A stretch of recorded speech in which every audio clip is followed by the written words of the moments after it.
I filed for divorce. A poor wife is useless after all. My husband suddenly shocked me with these words. Moreover, while I was away on a business trip, not only did he file for divorce, but he also married his lover. Furthermore, my husband said, "You, a poor person, married me for my wealth, right? I won't fall for that. So give up any claim to the property." As if I married him for his money. When I confronted my indifferent husband, who had always treated me like a poor person and scorned me since our marriage, he started to unravel. Ultimately, he spiraled down to rock bottom. My name is Karen, 35 years old.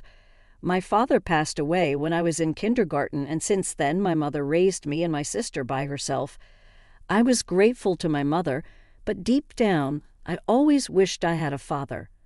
Of course, I didn't necessarily want a new father, but I always dreamed of living happily ever after with my husband, surrounded by children. Though I didn't know how many we'd have. Life on just my mother's earnings was far from wealthy, but we were happy as a family of 3. However, the poverty I grew up with never left me, even after I started working and earning a decent salary. Even when I was single, my grocery shopping at the supermarket centered around discounted items, and I would stock up during sales. If the items wouldn't go bad, eating out was out of the question, and for meals alone, I wouldn't even buy convenience store bento. For drinks, I would bring tea in a thermos. Before I knew it, saving money had become like a hobby of mine. I married my husband, John, 4 years ago.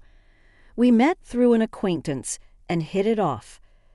Unlike me, who grew up poor, John was wealthy from a young age, and our views on money and values were completely different. However, I was drawn to his kindness and the new world he showed me. We started dating soon after meeting, and as I was over 30 and eager to get married, we tied the knot in less than a year. We decided to move into my apartment, which was close to both our places. It was a company-subsidized apartment, so the rent was quite cheap, one of the reasons we chose it as our new home. After marriage, I continued paying the rent, and John contributed to other living expenses. This was how our married life began. John had a somewhat traditional view of gender roles, believing women should quit their jobs and take care of the home after marriage, and if men should support women while women managed the household. I found these views of his cool and masculine at the time. Before our marriage, he suggested I become a homemaker, saying he would support me. He probably thought of me as a domestic woman, good at cooking and cleaning, which made me happy at that moment. However, I loved my job and had important responsibilities at work. I didn't hate household chores, but being a full-time homemaker wasn't an option for me. If I quit my job and became a homemaker, we would have to leave this apartment as its company subsidized. Moving to a similar apartment would significantly increase our rent and moving costs. Honestly, John's salary wasn't that high. If we had children, our financial needs would increase, and I would inevitably need to keep working. Thinking about our situation, I decided to earn as much as I could while I could, and since I was paying the rent. I felt I needed to continue earning. I subtly brought up these points, including the need to move out of the apartment, in a conversation with my husband, John. This was probably the first time I contradicted his opinions. "Hey, about you wanting me to be a homemaker, I'll take care of the house, but can I continue working until we have kids? I want to save as much money as we can for now." "Huh? Are you saying my salary isn't enough, or do you just want more money to spend?" "It's not like that. Kids are expensive, and I want to save up for that. I can even use my earnings for our living expenses. It's better to have more money, right?" "Right. Your annual income is $115,000, right? It's not much, just enough for the rent, but it's better than nothing. It's better than lounging around at home." "All right, but don't slack off on the housework." "Yeah, but thank you. I'll keep working until we have kids. Of course, I'll take care of the house too." Though I felt uneasy about some parts, I managed to convince him to let me keep working. But in hindsight, this might have upset him. Balancing work and household chores was harder than I expected. My days were incredibly busy. I was a full-time employee, not part-time. I woke up early to prepare breakfast, lunch boxes for both of us, and to do some prep for dinner and tidy up the house. When I got home, I prepared dinner, heated the bath, and did laundry after John went to sleep. Honestly, there was barely any time for us as a couple, and I began to wonder if this was really what a marriage should be like. On the other hand, John, who acted like a traditional husband, did absolutely nothing at home. He must have seen how busy I was with household chores, but he would just eat dinner, drink beer, and relax when he got home. He'd bathe alone as soon as it was ready, then go to his room. I wished he would help out a bit, given how hard I was working, but I couldn't say anything, fearing he'd tell me to just quit my job. Despite his lack of help at home, I naively hoped he would change once we had kids. However, our relationship had grown distant, making the prospect of having children unlikely. I decided to discuss it with John. "Hey, we should start thinking about having kids, right?" "Huh? Kids? You're quite energetic, considering you're tired from work and chores." "It's not about that. I want to have children. We haven't been married that long. Isn't it too early for kids?" "Maybe for you, but I'm already over 30. Women have a limited time to have children. It's getting harder to conceive as I get older. It's almost too late. Then we don't need kids. If we have one, you'll expect me to help, right? You know I'm busy with work. I won't help with child rearing." "What? Declaring you won't help with child rearing even before they're born is strange, isn't it? I plan to raise them alone, but shouldn't you at least have the intention to help? It's your child, too." "Child rearing is your job. I'm working to support the family, so I definitely won't help with the kids. You'll just complain that I don't help and that you're doing it alone, making me the bad guy. You must have been indoctrinated with poverty and lots of kids since birth. We're not poor. We don't need kids." End of discussion. John abruptly ended the conversation and went to his room. Standing alone in the living room, I was overwhelmed by tears. Not only was my wish for children rejected, but also my upbringing was mocked. Following this incident, our relationship deteriorated rapidly, and we hardly spoke anymore. There were no children and barely any communication. Maybe it was time to consider divorce. Yet a faint image of my once kind husband lingered in my mind, making me wish we could return to the happy couple we used to be. Since then, I tirelessly juggled work and home responsibilities. I was incredibly busy with various tasks. Eventually, I took on a significant project at work, which meant more business trips and further distance from John. One day, as usual, I told him about an upcoming business trip, but his reaction was unlike any other time. "I'll be away on a business trip for about 10 days from tomorrow. Please take care." "Another trip? You're always working hard. Take care, even though you must be tired." He was unexpectedly kind, unlike his usual mocking self. He even said with a smile, "Wait for a big surprise when you get back." I had given up on him and was resolved to a decision internally. However, his smile shook my resolve. Our wedding anniversary was approaching, and I thought maybe he had a surprise for that. Despite everything, I hoped he might have changed his heart.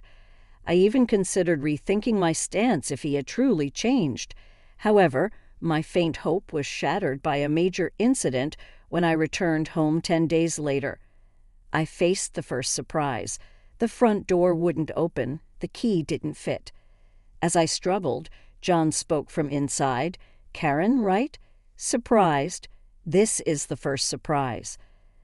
I changed the locks so your key won't work anymore." "What do you mean? Why doesn't my key work to open the door? Why would I let a stranger into my house?" "I changed the locks. And for your information, we're divorced. That's the second surprise. A poor wife is useless." "Divorce? I never signed any papers. How could you even do this?" I just forged your signature. I submitted it with a friend's name as a witness, so you're a stranger now. Got it. Now understood. Then we need to discuss property division, right? Right? Property division. I have a document for you to sign. I'll let you in this one last time. John finally opened the door. Inside, there was a document for me to sign, waiving my rights to property division. I thought you'd say, give me property division if you want a divorce. Poor people like you probably saw me as rich. You married me for my wealth, right? I won't fall for that. So, waive your rights to the property. What? I never even thought about property division. I hadn't even considered divorce. So you'll also waive your rights to property division, right?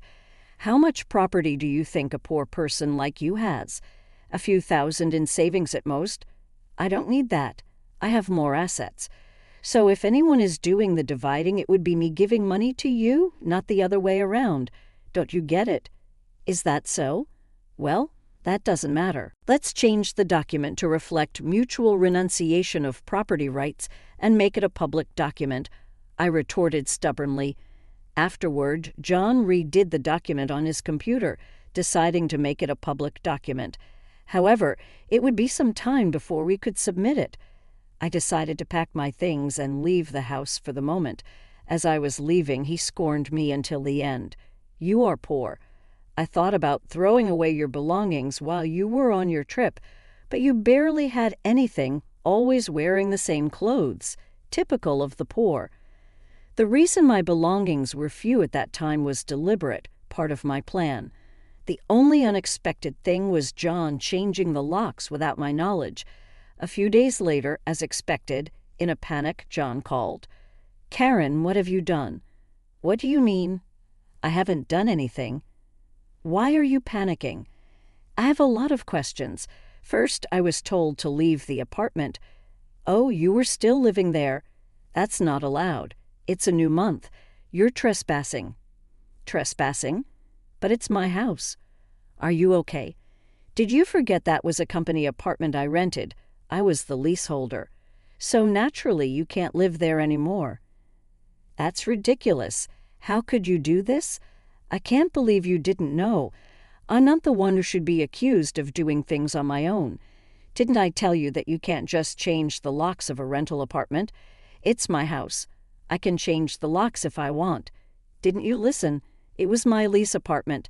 Even if you were the leaseholder, the owner is the apartment manager. You can't change the locks without informing them. Is that so? Also, I terminated the lease. While you changed the locks, I was allowed to live there until this month. I was planning to return, but now you've unlawfully altered someone else's property, which could be criminal damage. Wait, why did you terminate it so early? Criminal damage. Is that why the police are at the front door now? I'm too scared to open it. But I calmly replied, so the police did come. Don't worry, it's probably not for trespassing or criminal damage. It's better to talk to them. Why do I know about the police? Because I reported you for filing the divorce papers yourself. It seems like you've committed crimes like forgery and fraudulent use of a private document. Divorce papers can be filed by one person, but only with mutual agreement and personal signatures. Since John forged my signature and the witness, it's obvious that it's a crime.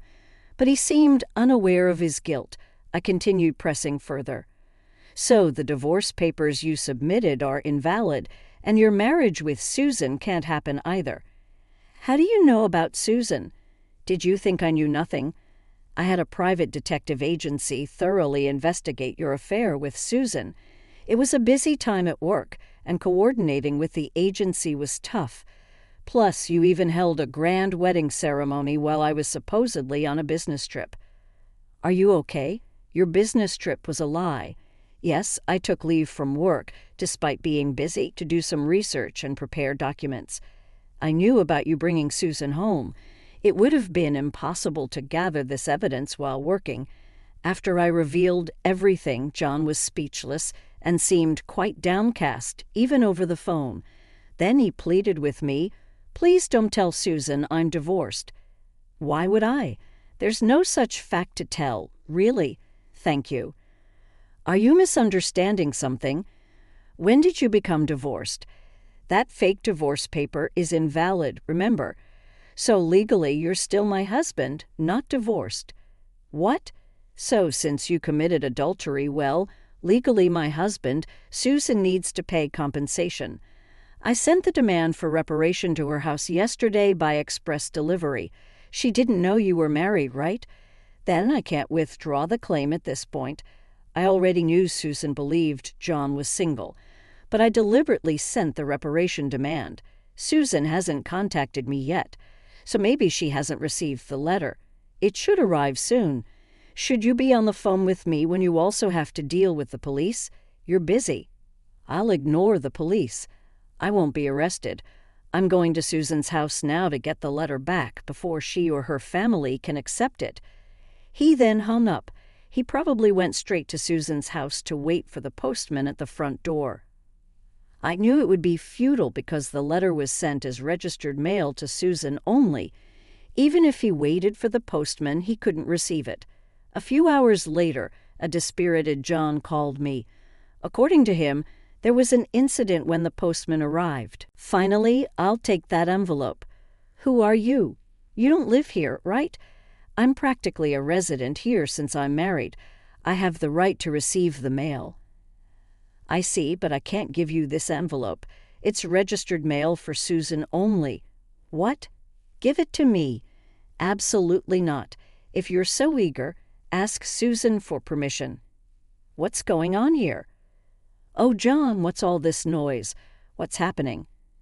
Ah, Susan, this is registered mail for you. This man insisted on taking it. Sorry for the disturbance. Now I'll be on my way. What's this? A demand for reparation? John, you were married. What's going on here? Sorry, it's just, she's an ex-wife from a long time ago. I was embarrassed to say I'm divorced. I'm sorry for keeping it a secret, but it's strange, isn't it?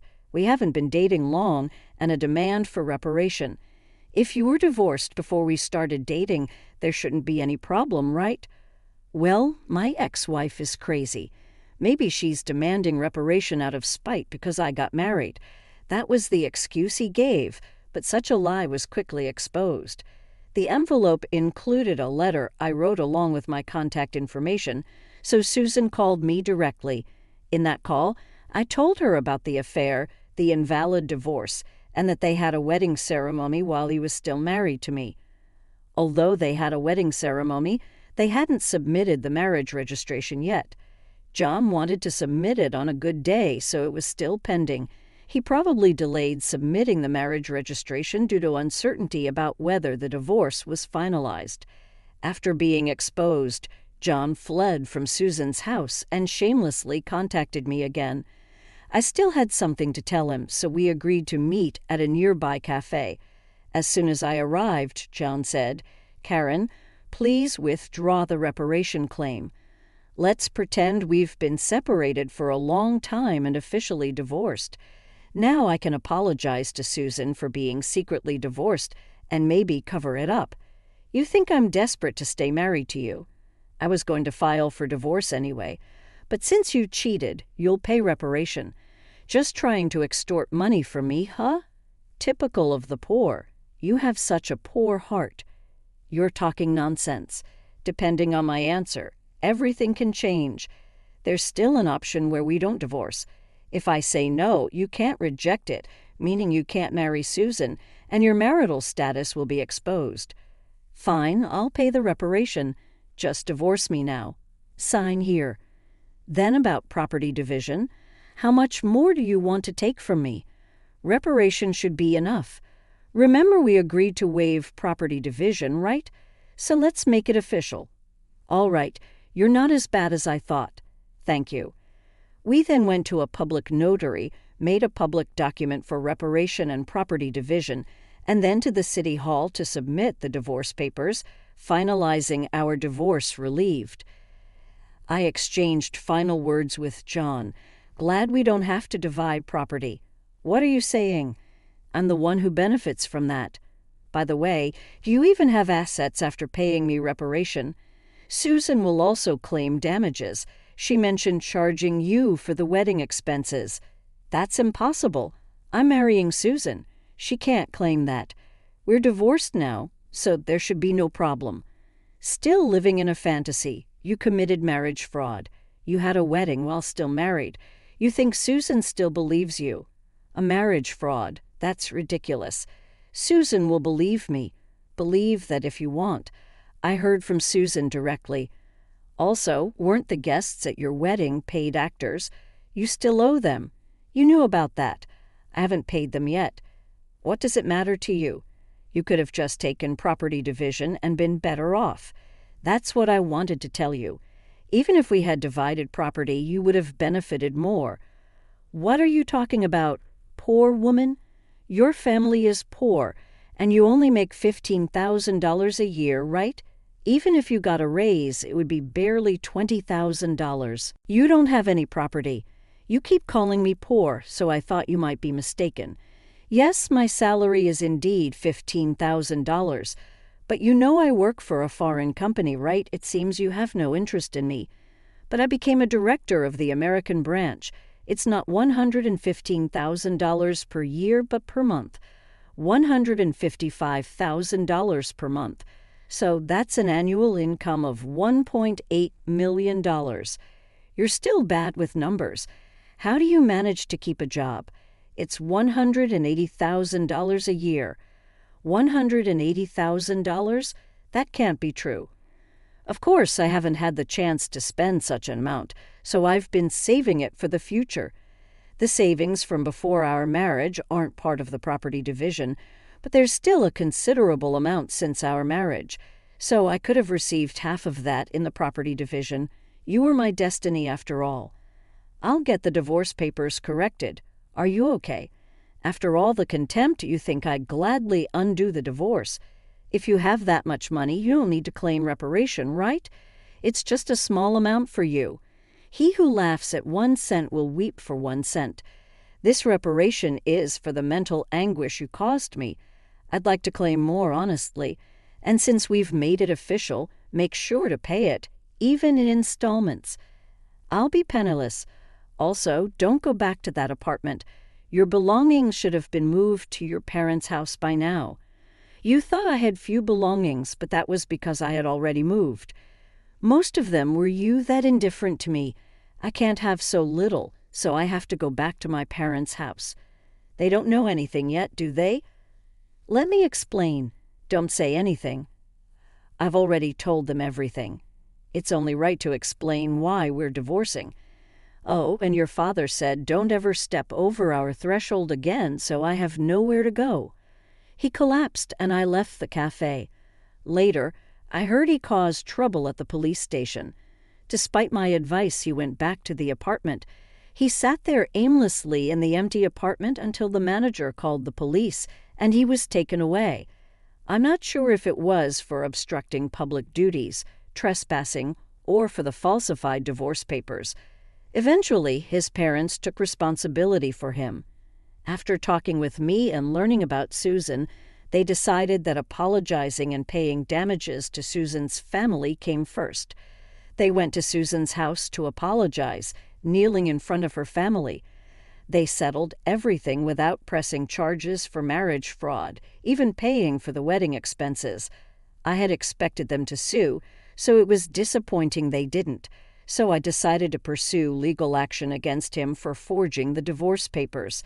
John offered a settlement, but I didn't withdraw the lawsuit. I didn't want him to think everything could be solved with money. I wanted him to be convicted and understand the gravity of his actions. Even if it cost time and money, I left everything to my lawyer, so it wasn't too burdensome for me. Even though it took time, J.N. exposed for his actions, and the marriage fraud at his company couldn't stay there anymore. After being detained by the police and subsequently absent without leave, he was eventually fired. He ended up living at his parents' home, working all day at a relative's construction company. His father took all his earnings, leaving him with no income. I thought his parents wouldn't abandon him, but they were stricter than I expected.